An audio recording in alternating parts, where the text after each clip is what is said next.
west, if you remember. And now it is just finishing up off the East Coast here. This is a look at the radar. If we started over here, that's the end of it this morning. If we go back to Monday, coming through the Midwest, that spin, and we had another piece of energy, and they came together, and they're just sitting there waiting to get kicked out for us. So here's a look at the numbers in the Midwest, anywhere from 14 to 22 inches. So we saw some nice totals for us here into the Midwest, and that's helped us out. I'll say places like Detroit, we were double digits below even just last week, and now we are 4 inches down. So we definitely ate away at that deficit there. Madison's up. Chicago, we're still 15 inches below average. It's not looking like we're going to wipe away this deficit in Chicago. But Minneapolis, our record for the season, for the entire season, is 98.6. That might seem like a lot since we're at 80.3, but 18 inches is not a lot, seeing that every system's been coming in the west and delivering us snow. So you get 3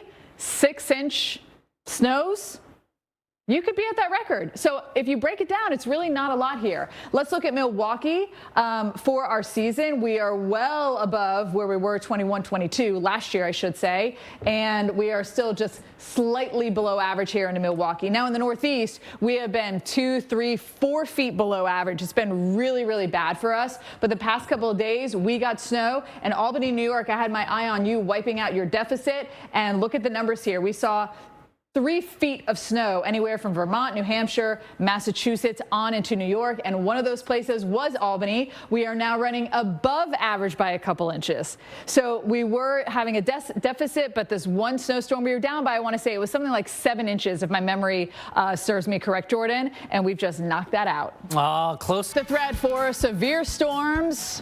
More snow in the northern tier to the south, and this will all continue to push all the way to the East Coast. By the way, much colder air coming in behind this. Temperatures will drop by some 20 degrees all the way down into Texas, so be prepared for it. Tomorrow, we will have issues at the airport, not necessarily because of the rain and the snow. That causes problems, but the winds are going to be howling with this 40, 50 miles an hour, 20, 30 mile an hour winds. That's Texas, Oklahoma, Arkansas, and on into Louisiana. That's where we'll have our biggest threat. Most likely where you see the red shading on the map. And we do have loads of moisture that is going to be just screaming in from the Gulf of Mexico. So we'll have plenty of moisture in the atmosphere, and it's also more buoyant than dry air. So that lift will develop here, not only with what we have going in the upper levels, but always we have that low-level jet that's going to be flying in from the south, and that's always a big player when it comes to these storms. Our Torcon value, the highest number is a 10. We have a 3, so we do have that threat for tornadoes. But I think the bigger threat's going to be hail. 2 inches in diameter is about the size of a lime.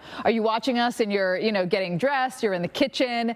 Just look at a lime and imagine that as a solid core of ice, just flying down from these thunderstorms and some of these bigger downdrafts. That could obviously cause dents on your car, on your roof, the whole, on your body. If you go out for a run, I've seen so many people bruised. They got stuck in a hailstorm.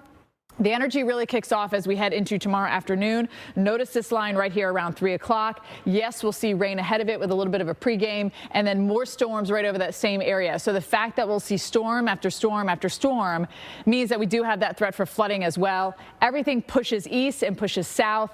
Wind damage could also be a big issue just out of, the thunderstorms alone, Paul, but also just the whole system. This one's going to be a really windy one. There, but it is spring training. We're talking baseball, right? The spring training games are coming on. Big trough coming into the west here. That's all going to translate into more snow for the northern tier. Rain in the south. Our next system is turning into a triple threat, and we will see this all develop as we head into tomorrow and make our way all the way into the weekend. We have the risk for large hail, damaging winds, and tornadoes.